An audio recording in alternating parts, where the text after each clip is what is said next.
Alright, this is going to be a two-part video. Welcome back, everyone. Today we have a new rumor from a Reddit user. This rumor was uploaded to the platform a few days ago, and there's so much here. It's incredibly detailed, it's focused, there's a lot of features and a lot of mechanics that is included in this rumor that I desperately hope is true. There's a lot to read, so I'm going to hop right into it.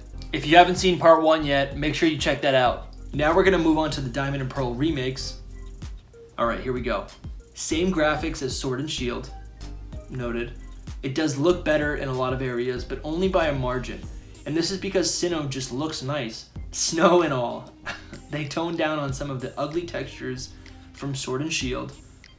It's gentler on the eyes, and the colors are vibrant. I like that word, vibrant. Now, this may just be an opinion, but vibrant Pokemon is the best Pokemon. You've got all of Generation 2, a lot of contrast in those colors. The vibrancy really shines in Gen 4. That's all of Sinnoh, all of the remakes. Vibrant Pokemon does not truly come back until Let's Go Pikachu and Eevee, and I'm not even a stan. That's not my favorite game. I think it's really polarizing. It's got some good stuff, but by far what it gets right, which weirdly a lot of people criticized, was how like childish and toy-like it looked. But I think it is honestly a gorgeous game. I think it's absolutely gorgeous. And I really hope the remakes of Diamond and Pearl are going to be as vibrant. I don't want them to be childlike, but I do want them to be bright. The camera is open in a majority of large routes, but not cities or inside buildings. This is a step up from Sword and Shield, but still isn't a full transition to open world yet. That's fine. I'll take it. Gonna pray Gen 9 delivers on this, on the full open world dream. The game follows pretty much the same game map as the last Sinnoh game, except routes are wider and work with a movable camera. It expands on parts of routes while keeping the general idea the same. You use your bike to go through snow, rock climb, go up waterfalls, etc. Trees and rock smash are removed completely. No need to teach Pokemon abilities like in Let's Go. Well, on one hand, that's great that HMs are not going to hinder a lot of people's experience through these games, but I will say it feels very sterile using your bike for surf.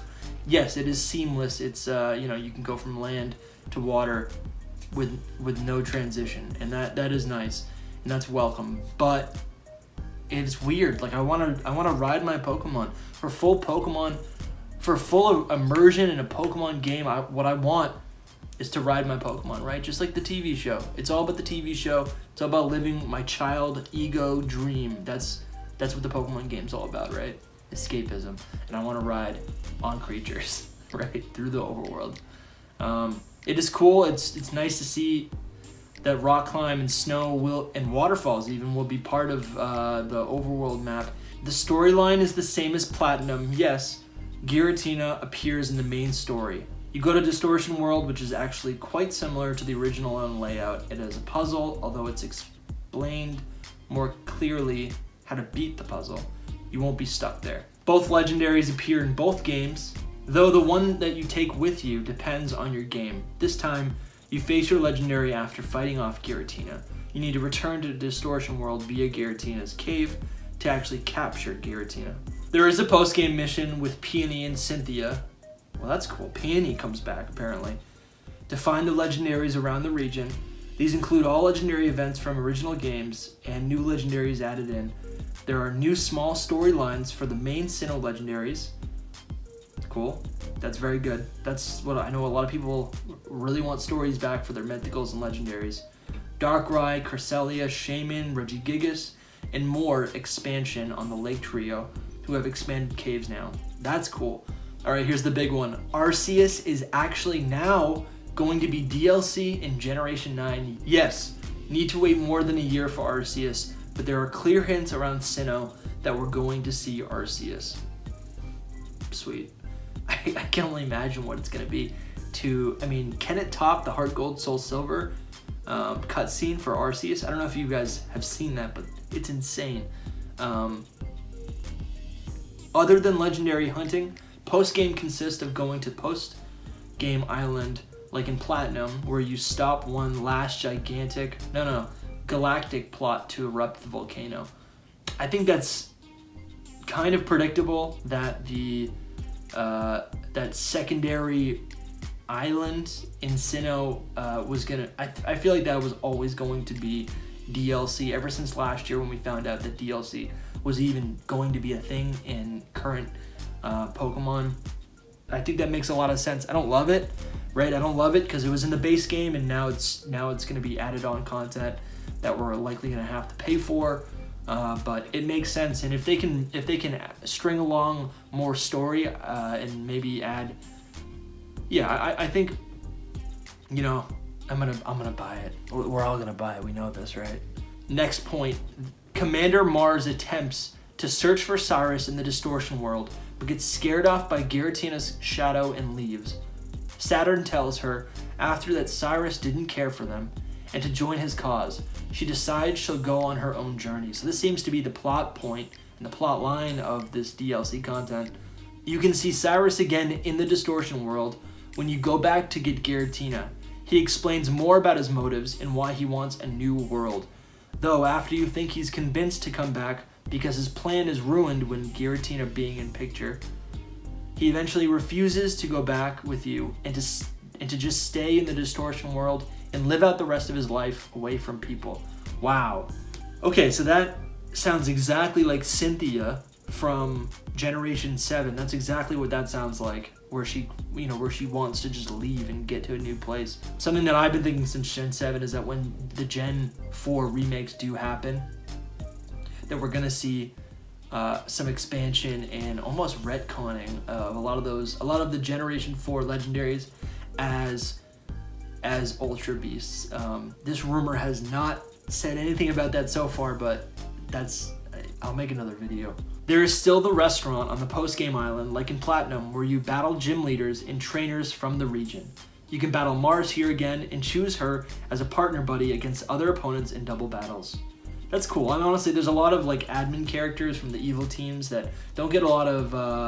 They have a part in the plot and the story, but they're really just like B characters. It is cool if they were able to bring these forward and further develop them, give them more of a personality, maybe give them a signature Pokemon. I like this. Triple battles were planned as a post-game thing, but weren't able to make it in time. They will return in Generation 9. Battle Frontier is replaced by expanded Dynamax dens from the Crown Tundra. I love it, right? I mean, what else could they add? I guess they're gonna add a lot of Generation 4 Pokemon and whatever else is not available in the Crown Tundra, but love it. Love to see Dynamax Adventures. I hope this is a feature for a little while.